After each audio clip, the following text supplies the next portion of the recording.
arrested. We want to go right now to our correspondent in London, Benedict Paviot. Benedict, we're still trying to piece all of this together in terms of what happened. What can you tell us? Well, this is indeed breaking news, shocking news. It's a rare event. It's not, alas, unprecedented. We now have the confirmed death by the police of the Conservative MP, Sir David Amess, and he was stabbed. We understand that the police were called at about 12:50 p.m. local time to reports of a stabbing. It happened in Leigh-on-Sea. We have here in the United Kingdom, generally on Fridays, MPs actually do what is called here surgeries. So they meet their constituents. Sir David Amess was known as a very hard-working MP. He, in fact, did it in different locations. And today he was in a Methodist church. And we understand that a man ran into this church, multiply stabbed Sir David. He was 69 years old, this MP for Southend West. He was an MP since 1983, the MP for Southend West since 1997. We saw an air ambulance arrive.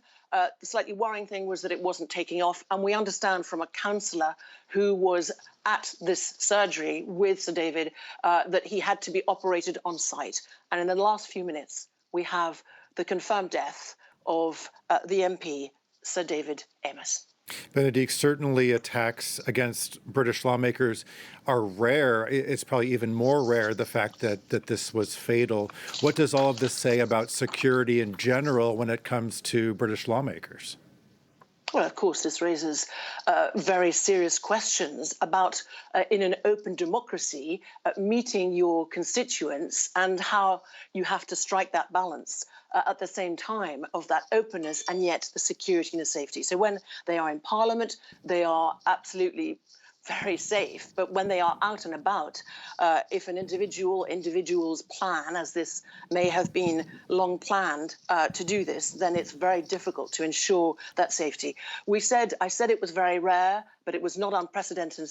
You'll remember that Jo Cox, the MP back in 2016, the Labour MP, 1 week before the EU referendum was held, she was stabbed in broad daylight outside, having just finished a surgery.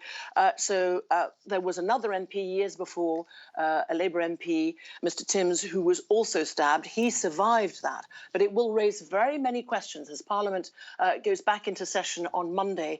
Again, apart from the tributes that are flooding in for this MP, as I said, who is known as being hardworking, the violence. And one former party leader, Ian Duncan Smith, has said that really we now need to look at much more carefully the hate speech on social media. So the death today, the second in British history of a British lawmaker, Conservative MP, now died from his wounds today, Sir David Amess. Okay, we'll have to leave it there. Our correspondent in London, Benedict Paviot.